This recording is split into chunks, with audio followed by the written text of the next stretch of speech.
Welcome back to our channel.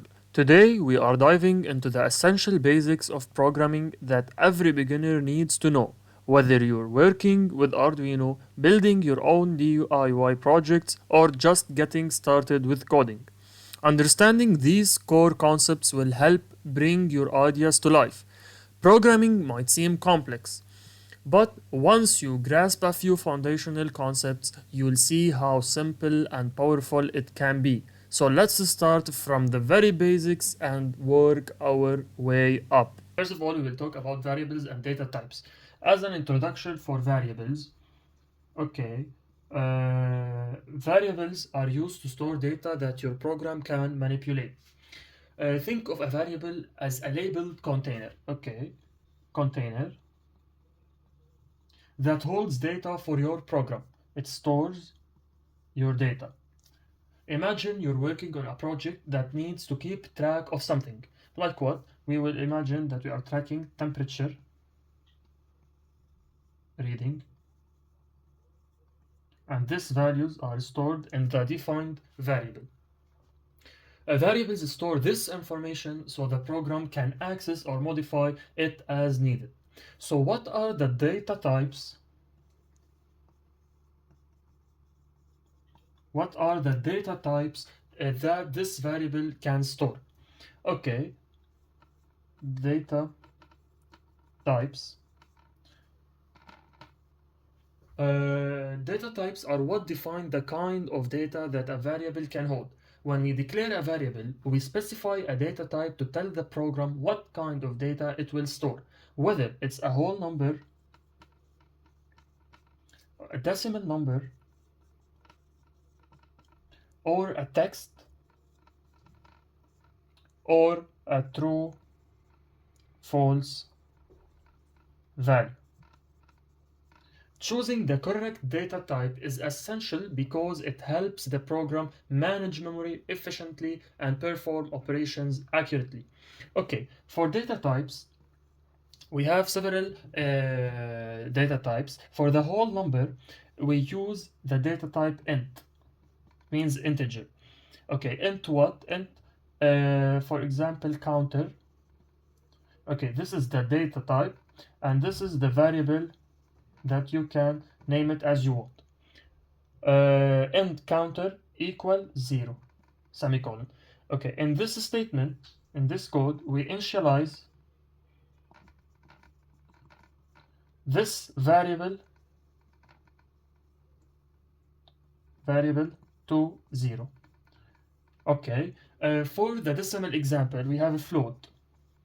This is the data type of decimal. For example, we are reading the temperature sensor or temperature readings. So float temp, I will name it as a temp, equal to 23.5 semicolon. This is for decimal. For characters, char, a char, for example, letter equal what? A. We will store A in this variable, semicolon. Okay, we have also string for storing word or as a statement equal Arduino string what? We forgot to name the variable. We defined the data type, but we didn't mention the variable string. For example, name or text. I will name it text equal, sorry, equal, I want to store or display Arduino, semicolon. And finally, we have the Boolean data type, the variable name, for example, status equal true. Okay, for all these variables and data types, we will see them in action in upcoming examples.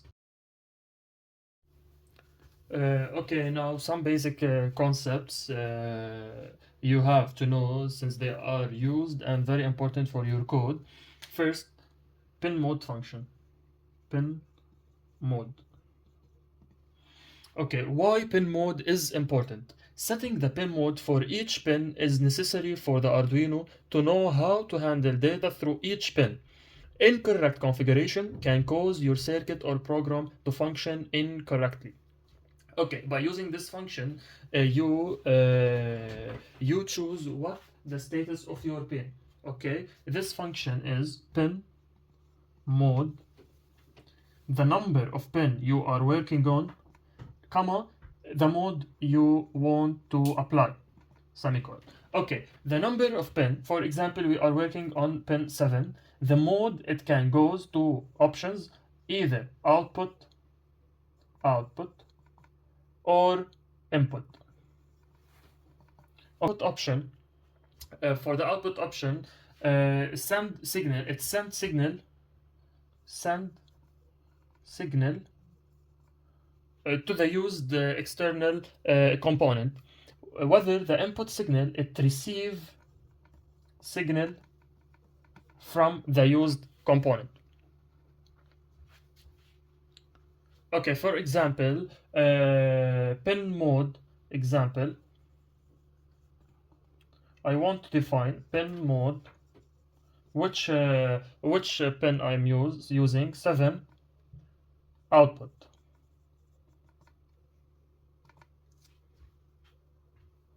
Okay, so I'm using a pin on the Arduino board. I'm using the pin 7, and I choose output as the function of this pin. So this pin will send signal to the used external component from Arduino board. Okay. Now instead of writing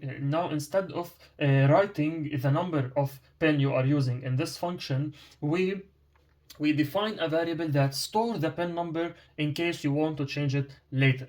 Okay, so first of all, we write int as an integer for what? For example, we are using the LED, so LED pin. This is the name of the variable. I want to store the number of pin I'm using, and this is the data type of it. So int let pin equal, for example, I'm using the pin 13, and int button pin equals 7. So I defined two variables. First, store the number of the first pin I'm using on the Arduino board, and the second variable stores the number of the second pin that I'm using in the Arduino board. Now, void setup function. Okay, as we said before, this function is used for initialization and pin defining. Now I will define the pins that I'm using in my program. Pin mode.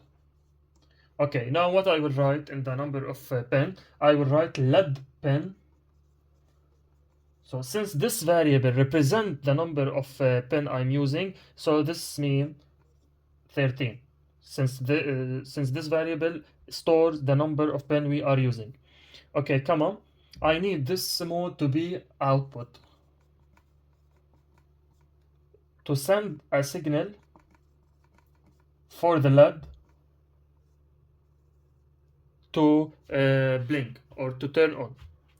Okay, now I will define the second pin mode button pin, and I will want it to be input mode. Don't forget the semicolon. Okay, input mode. Finished the setup function. Input mode. Why? Since the Arduino board will receive a 5-volt signal from the button that I'm pressing this button. Okay, now another used and important function to use in Arduino, the delay function. Okay, it is as simple. It's used for simple timing. Delay function is useful for straightforward timing needs. Yeah, timing. It means timing needs. Like what? Like if used for blink LED, or short pauses between tasks. Okay, delay. What here? You enter the time you need. For example, delay 1000. This is in millisecond.